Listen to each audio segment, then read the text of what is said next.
Ambition is not greed. Ambition is an eager desire to achieve, an eager desire to get ahead in life, to do more for your family, to prosper in health, wealth, and relationships. Now, desire does not always translate into ambition.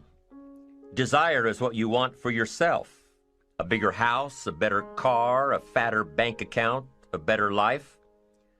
I desire to have these things. Ambition is how you get there. Desire is sometimes healthy. Desire is sometimes unhealthy.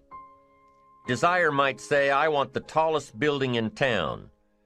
The destructive side of desire might urge you to tear all of the other buildings down. I guess that's one way to do it. You might get away with tearing down the first one and maybe the second one. But in your desire to tear them all down, sooner or later, some guy is going to be standing out in front of his building saying, I'm on to you. Get out of here.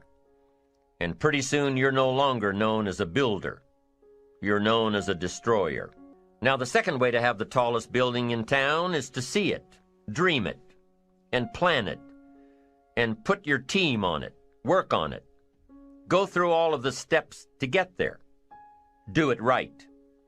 Have the ambition to be the owner of the tallest building in town. And go through all of the right steps to get there. If you really want it, and have the skills to do it, and the patience to weather all of the storms, your ambition will lead you there. Having the ambition to do what it takes to get you where you want to go is good. Ambition is creative and constructive. Ambition is an expression. It's something inside of you want to express in a positive way. I'm sure you have dreams of accomplishing great things. Are you ambitious enough to realize these dreams? Are your dreams strong enough to pull you toward your future? Are they vivid enough to see the end result now? Are they worthy of doing until you get there? What are your reasons for creating these dreams? Reasons vary from person to person. I bet if you did a little soul searching, you could come up with a fairly strong list. The list of reasons. Why is it so important to achieve these dreams? What are you trying to express? These reasons for accomplishing great things are different for everybody. There are personal reasons, sometimes uniquely personal reasons. Some people do well for the recognition. Some people do well because of the way it makes them feel. They love the feeling of being a winner, and that is one of the best reasons. Once in a while I hear someone say, if I had $1 million, I'd never work another day in my life. Hey, that's probably why the good Lord sees to it that he doesn't get his million, because he would just quit. Family is another reason, a motivator for doing well. Some people do extremely well because of other people, and that's a powerful reason. Sometimes we will do something for someone else that we would not do for ourselves. I know a lady who was getting back on track from financial disaster. Even though she didn't have much of anything left, her primary motivator was to keep her daughter in private school, an expensive one of the best in the country. Although her goal was to financially surpass where she was before her economic fall, her main reason to work all of those extra hours was to give her little girl the best possible education. As you can well imagine, wanting to do something for someone else led her to all sorts of other accomplishments as well. How fortunate are the people who find themselves greatly affected by someone else? It's powerful. What has you getting up early, hitting it hard all day, and staying up late? What has you inspired? What are your reasons for doing well? What's at the core of your quest? What is the power behind your ambition? Self-interest, self-preservation. As human beings, we can't help but be interested in our own self-preservation. We can't help but be self-interested. It's one of the strongest urges we have. Interested in our preservation, interested in our development, interested in our success. There's certainly nothing wrong with self-interest. But here's the clue. Self-interest must be enlightened as to what truly serves us best. When I found out that self-interest was okay, that was a big relief to me. Now, we're not talking about selfish. We're talking about self-interest. Self-interest needs to be educated, enlightened. Self-interest is willing to be benefited by service to others, not at the expense of others.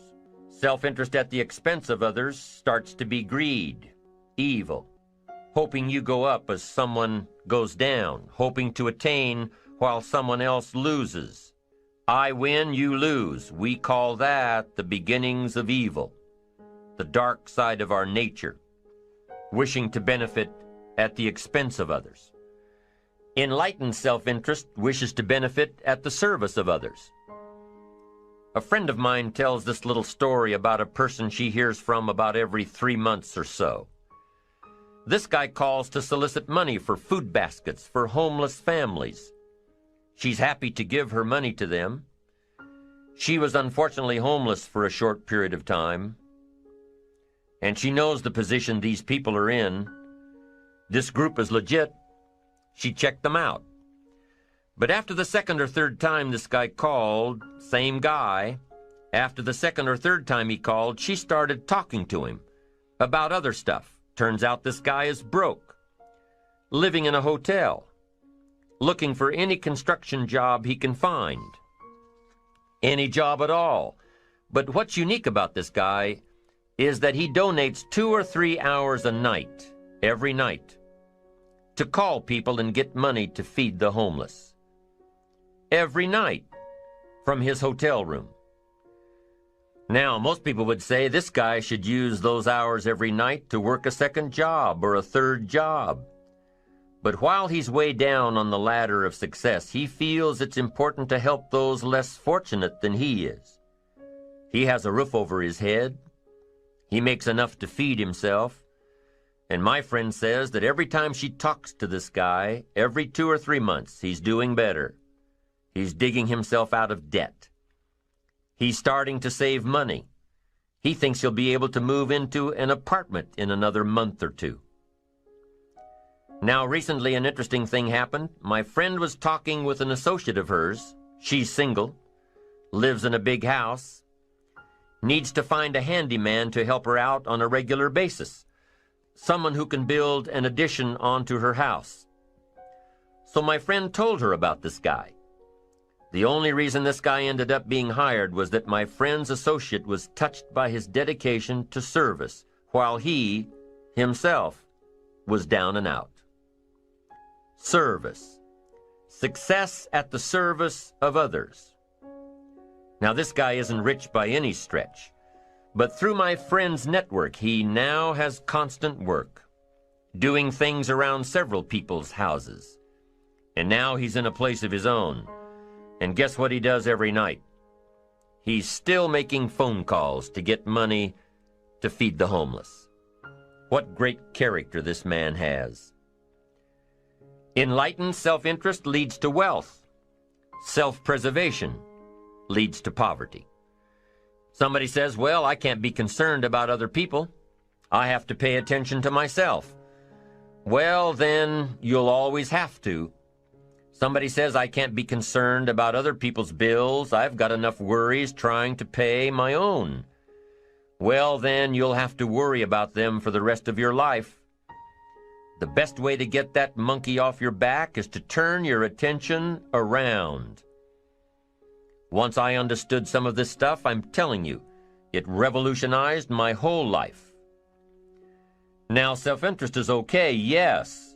But here's what self-interest must be if you truly want to be happy. It must be enlightened. It says, don't keep your attention on yourself if you want your life to work out well. Turn your attention to others. In your own self-interest, be enlightened. Truly act in your own self-interest by making an investment in service to others. Next, if you wish to receive, now there's nothing wrong with wishing to receive. It's part of self-interest. But here's the enlightened part. If you wish to receive, you must give.